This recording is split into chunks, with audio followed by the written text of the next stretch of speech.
Yeah, it's me.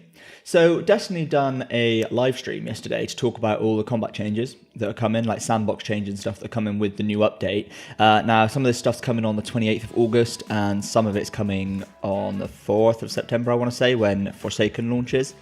And I just thought we'd just sort of like go over it a little bit and give my thoughts on it. So the big change, I suppose, kind of across the board thing, is that they're basically just upping lethality. Was that how they kept saying it? They're reducing time to kill, pretty much. So we're going to see stuff like 3-hit hand cannons come back. They showed one archetype, which I think was the more aggressive, like high-impact one, that was like 1 headshot, 2 body shots. So I'd assume that would translate to your more popular hand cannons, like your Better Devils or something. Probably going to be 2 headshots and a body shot. Like, that's great, I think. I'm happy for it to be... I'm happy for it to be 3 headshots, to be honest, for a 3-hit kill. I think it's just good that it's possible. Shouldn't necessarily be easy, and that seems to be the way they've kind of increased lethality in general, rather than just reducing time to kill across the board for everything. They've upped precision damage, which again is good, because the whole point of reducing time to kill, in my mind, or reducing the potential time to kill, like you're increasing the skill gap there. You want the lowest time to kill to be actually quite low, but your average time to kill to be fairly high, because that gives you the potential for those outplays and that kind of thing. It means that the better players in the game are going to be able to take on 2 or more people at once. They're going to be able to get these cool clips. They're going to be able to, make a real difference. The way that it currently is, somebody, I can't remember which one of the guys said it on the stream, but he said something about there being shallow options at the moment, and that to me was like a perfect way to describe what my experience with Destiny PvP and Destiny 2 has been like. And I haven't played PvP in ages because it just doesn't feel that great. And I'll be first to say, I also wasn't a huge fan of PvP in Destiny 1. So like, I played it a little bit more, but I am a PvE guy when it comes to Destiny. I kind of get my PvP kicks elsewhere. But yeah, shallow options is such a perfect way to describe it, I think, because everything feels so played out to me in Destiny 2. Somebody approaches you in a certain situation, and if the odds are in their favor, you're going to die, and it doesn't feel like you can do anything about it. Even if you did everything to the best of your ability, it still doesn't feel like you're going to be able to get out of that situation. Hopefully, the increase in lethality is going to change that a little bit. They mentioned as well that with the increase in lethality of weapons, they've also had to think about balancing, your melee abilities. We're going back to a two-hit melee kill, and I think your grenades and stuff are probably going to be stronger. They had to balance everything around. So it sounds like what we're going to get is a more kind of volatile, energetic, fast-paced game, which sounds great. The balance changes. The Destiny 2 was built around the idea of balance and competitiveness, and I could understand that as a direction. Now, there were some things that I felt were completely incongruous to that kind of developmental path, because we didn't have ranks to begin the game. You can't pick your game mode and all that sort of stuff, which doesn't make any sense to me. I think if you're going to make a game competitive, go the whole hog and actually give people a competitive system. We now have that in the game, which is pretty cool, and I like the valor and the glory, the separation of rank between quick play and competitive. But we didn't have that for a long time, and so just generally it wasn't a very cohesive design when it came to PvP. And I think what this is hopefully going to usher in is more of just fun PvP. Destiny is a game which is about fun and connecting with your friends and killing time, and it's a bit grindy, and it's it's a time sink, and it's about feeling powerful. And I think it's going to be really cool to have a game with more, hopefully, with Forsaken. It's going to bring more endgame PvP activities. Bring back the hobby is this idea they keep talking about.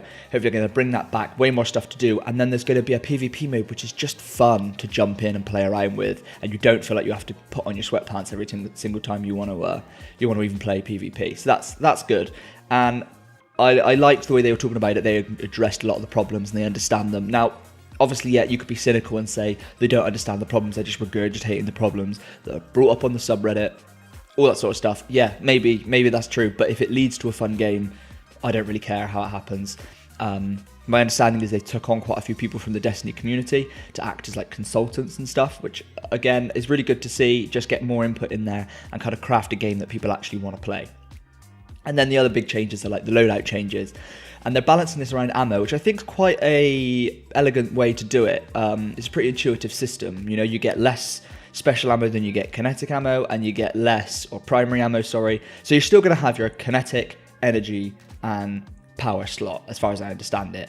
But each weapon takes a different type of ammo. So your power weapon's always going to take heavy ammo, and these are going to be your linear fusions, your swords, your rocket launchers.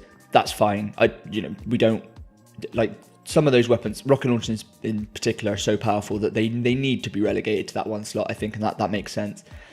But your primary and your energy, sorry, your kinetic and your energy, there's so many terms at this point. The kinetic and the energy are the slots, and then the primary and the special is the type of ammo that they can take. But you can equip weapons in your kinetic slot that take special ammo, and you can equip weapons in your energy slot that take primary ammo, and it makes a lot more sense, I think, when you just like see it, and when you start playing, I think it's going to make total sense.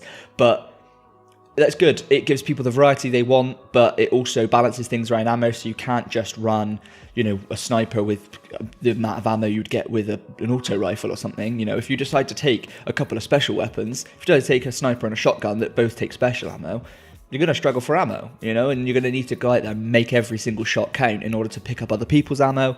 The way ammo is going to work is every special weapon spawns with 2 shots in it, and then any special ammo you've got on you when you die in PvP is going to be dropped on the ground for other people to pick up, and then you spawn with more. So again, it kind of rewards those people who are out playing aggressively, getting those kills, and picking up that ammo. So yeah, it's I think that all sounds really good, and it seems like they have made the bold decision to make the game good. They're trying a new strategy, and that strategy is making a good game. And I can respect that. I'm interested to see if it works out for them, Doesn't seem to be a very popular strategy in the AAA industry at the moment, and so it'll be interesting to see if by kind of going against the grain, they might get somewhere with it. Other things, they're bringing about random rolls. I mean, yeah, that's good. Okay. It is good to bring back random rolls, because fixed rolls was not the answer.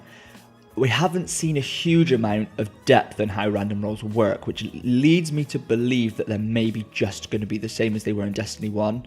So a gun drops, has random perks on it. You kind of just have to deal with the weapon you've got. Now, the mod system is going to make that slightly more kind of layered, which I'll talk about in just a sec, but I do have some reservation about this. I understand that random rolls is better for the longevity of the game, for grinding and all that sort of stuff. And it gives meaning to, what's going to make your 10th better devils worthwhile, that whole thing. I get all that, but I don't think the random rolls system in Destiny 1 was perfect. I'd like to see them expand on it in a way something like The Division does, where you can re-roll. So in The Division, for example, you can re-roll 1 perk on your gun, and it then fixes the other 2. So you can choose 1 slot. You get 3 slots for perks, 1 of which is free, and then the other ones take certain level requirements across your different levels. So, think about, like, if it was, say, you needed a certain amount of mobility in order to access a certain perk, it kind of works a little bit like that. And then you can choose 1 to re-roll, but by choosing that 1 slot to re-roll, it fixes the other 2. So you pick the one that's worst, re-roll it, and then for a cost of a certain material, you get a choice. And each time you re-roll it, it randomizes a list, and you can pick from that one. And you can keep doing it, keep re-rolling it until you kind of get the thing that you want in that slot.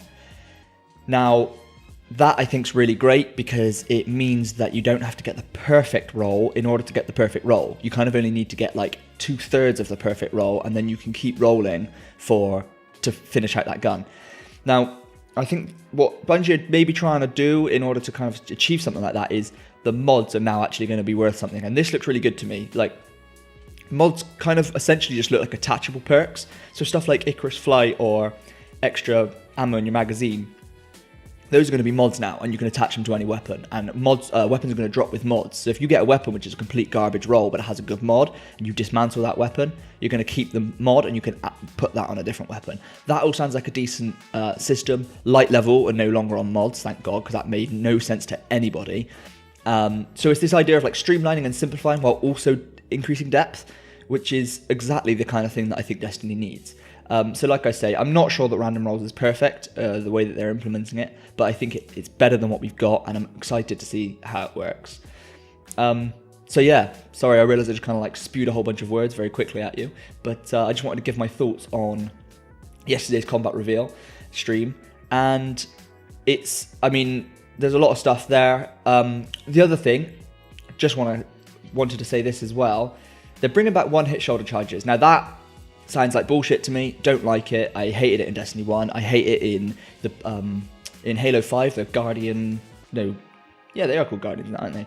The like thruster shoulder charge thing. This one-hit kill is total bullshit. Don't really like it. Now it might be slightly better in Destiny because that is a melee ability that's on a cooldown, so you can't spam it.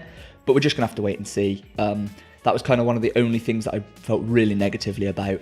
And they have said that they're going to up the throwing knife in damage for hunters in order to kind of account for this 2-hit melee world. Now, they didn't say exactly what that meant. Now, I'm hoping that that means that a precision throwing knife results in a one-hit kill. Because if shoulder charges are one-hit kills, I think it is only fair that a precision hit, not a regular hit, but a precision hit with a throwing knife, which is like undeniably a more difficult thing to achieve, requires more skill from the player in order to land. A precision hit from the throwing knife should also be a one-hit kill. Now, I get the idea that, okay, there's a range aspect to that. You can throw the throwing knife much further than you can do a shoulder charge, but the shoulder charge is much easier to land when you are close enough. So I think it trades off, and I think those two things should be equal, which in this instance means that throwing knives, I think, should be one-hit kill to the head. So yeah, there we go. Beyond that, bows look awesome. Really excited to get bows in the game. I use a bow when I can in Warframe. That was the starter weapon I took. I just started Warframe again fairly recently on the PC and use a bow in that, and it's just so much fun. Can't wait for those to be in Destiny. And that's kind of like, in summary, what the reveal stream was yesterday. I'm going to link to Bungie's video of the reveal stream in the description, so you can go and find it. It's like an hour and a half long, but all the kind of information is front loaded, and then they just play a couple games of Crucible afterwards, so you can kind of pick and choose what you watch. So thanks for dropping by, and I'll catch you in the next one. Bye.